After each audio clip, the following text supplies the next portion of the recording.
તમારા પ્રેમ જીવનના સંબંધોની વાત કરીએ તો જેઓ સિંગલ છે અને કોઈ જીવનસાથીની શોધમાં છે તેમના માટે આ મહિને કોઈ ખાસ વ્યક્તિ સાથે મુલાકાત થવાના મજબૂત સંકેતો છે. તમારા મિત્ર વર્તુળમાંથી જ કોઈ તમારી તરફ આકર્ષિત થઈ શકે છે. જય શ્રી કૃષ્ણ, જય માતાજી. સ્વાગત છે આપ સૌનું આપણી આ ખાસ વિડીયોમાં. વર્ષ 2026ના શરૂઆતના 6 મહિના વીતી ચૂક્યા છે અને હવે આપણે પ્રવેશ કરી રહ્યા છીએ જુલાઈ 2026ના પવિત્ર અને મહત્વપૂર્ણ મહિનામાં. આ મહિનો ધનુ રાશિના જાતકો માટે એટલે કે જેમના નામ ભ, ધ, ફ અને ઢ અક્ષરથી શરૂ થાય છે તેમના માટે કેવો સાબિત થશે આજે આપણે કોઈ ઉપરછલી વાત નથી કરવાના, પણ જ્યોતિષ વિજ્ઞાનના આધારે ગ્રહોની ચાલને સમજીને તમારા જીવનના દરેક પાસાઓ વિશે વિગતવાર ચર્ચા કરીશું. આ વિડીયોમાં આપણે તમારા વ્યવસાય, ધન, આવક, સંબંધો, ગૃહસ્થ જીવન, સ્ત્રીઓ અને નિવૃત્તોના જીવન તેમજ વિદ્યાર્થીઓના જીવન પર થનારી અસરો વિશે વાત કરીશું.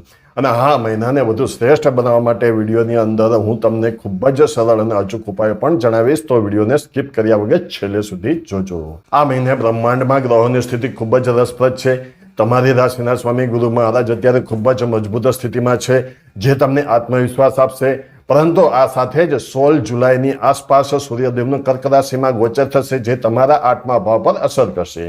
આના કારણે મહિનાના શરૂઆતના 15 દિવસ ખૂબ જ ઝડપી અને ઉત્સાહજનક રહેશે, જ્યારે બાકીના 15 દિવસોમાં તમારે થોડી સાવધાની અને ધીરજ રાખવી પડશે. ચાલો હવે એક પછી એક ક્ષેત્ર પ્રમાણે તેને વિગતવાર સમજીએ. સૌથી પહેલાં વાત કરીએ તમારા બિઝનેસ અને નોકરીની. જો તમે વેપાર સાથે જોડાયેલ છો તો આ મહિને તમને નવી ડીલ અથવા નવા ઓર્ડર મળવાના પ્રબળ યોગ છે. જો તમારો બિઝનેસ વિદેશ સાથે જોડાયેલો છે અથવા ઓનલાઈન પ્લેટફોર્મ પર છે તો અણધાર્યો નફો થઈ શકે છે. પાર્ટનરશિપમાં કામ કરતા લોકોએ 15 જુલાઈ પછી ભાગીદાર સાથે નાણાકીય બાબતોમાં પારદર્શિતા રાખવી જરૂરી છે. બીજી તરફ જેઓ નોકરી કરે છે તેમના માટે આ મહિનો મિશ્ર રહેશે. ઓફિસમાં તમારી મહેનતની પ્રશંસા થશે, પણ તમારા કેટલાક સહકર્મીઓ તમારી ઈર્ષા કરી શકે છે. વરિષ્ઠ અધિકારીઓ સાથે વાત કરતી વખતે તમારી વાણીમાં નમ્રતા રાખજો. જો તમે નોકરી બદલવાનું વિચારી રહ્યા છો તો મહિનાના 3જા અઠવાડિયામાં આઈટી, બેન્કિંગ કે મેનેજમેન્ટ ક્ષેત્રના લોકોને સારી તકો મળી શકે છે. હવે જાણીએ કે આ મહિને તમારી આર્થિક સ્થિતિ કેવી રહેશે. ધનુ રાશિના જાતકો માટે જુલાઈ મહિનાના આવકના નવા સ્ત્રોત ઊભા થશે. જૂના ફસાયેલા પૈસા પાછા મળવાની આશા રાખી શકાય છે.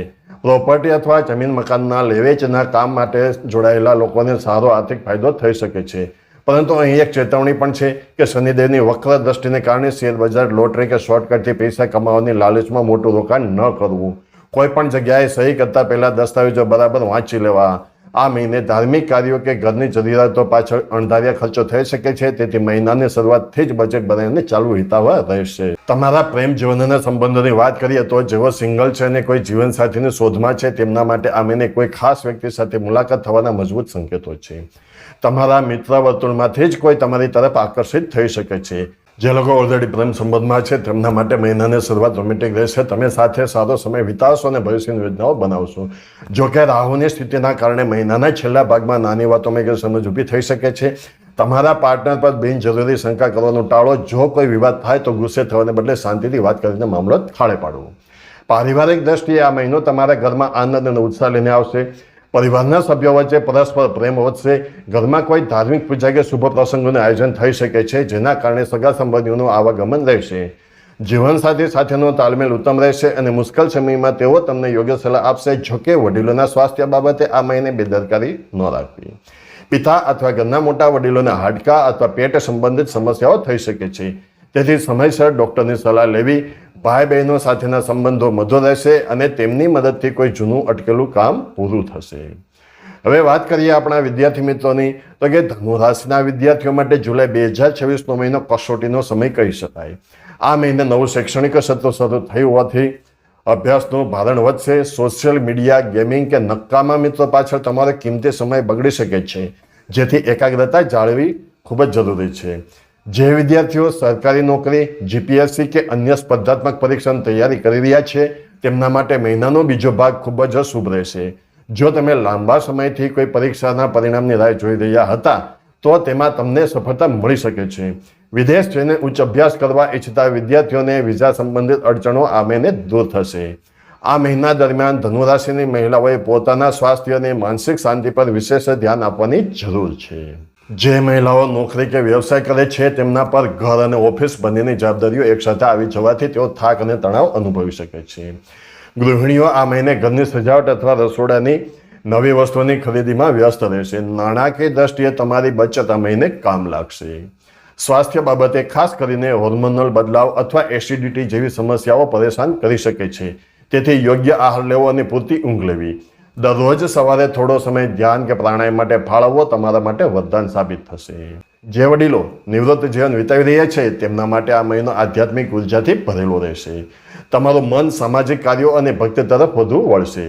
કોઈ જૂના મિત્ર સાથે અચાનક મુલાકાત થવાથી ભૂતકાળની યાદો તાજી થશે અને મન પ્રફુલ્લિત રહેશે. આ મહિને લાંબી મુસાફરી કે તીર્થયાત્રાના યોગ બની રહ્યા છે, પણ પ્રવાસ દરમિયાન ખાવા પીવામાં અને સ્વાસ્થ્ય બાબતે સાવધાની રાખવી જરૂરી છે. સંતાનો તરફથી માન સન્માન મળશે અને તેમના જીવનની પ્રગતિ જોઈને તમને સંતોષની લાગણી થશે. એકંદરે તમારો સમય શાંતિપૂર્ણ પસાર થશે. અને હા મિત્રો, જો તમે કોઈ પણ પ્રકારના વ્રત તહેવારોની સંપૂર્ણ માહિતી અને વાર્તા સાંભળવા ઈચ્છતા હોય તો આપણી આ ચેનલ પરથી સમયસર તે તમને મળી રહેશે. તો ચેનલને સબસ્ક્રાઈબ કરો અને બેલ આઇકનને અવશ્ય દબાવો કે જેને કારણે આવનારી દરેક નવી વિડીયો સૌપ્રથમ તમારી પાસે સમયસર પહોંચી જાય. મિત્રો, આપની રાશિનું રાશિફળ દર મહિનાની 27 તારીખે બપોરે 2 વાગે આપણી ચેનલ લાઈવ ઇન્ડિક લાઈવ પર મળી જશે. જો જોવાનું ચૂકશો નહીં.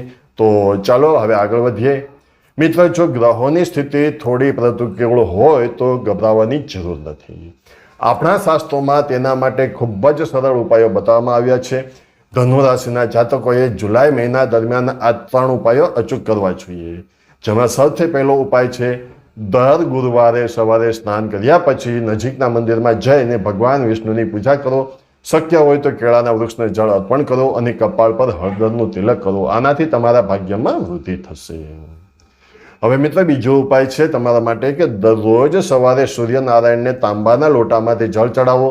જળ અર્પણ કરતી વખતે ઓમ સૂર્યાના મંત્રનો જાપ કરો. આ ઉપાયથી તમારી નોકરી અને માન સન્માનમાં વધારો થશે.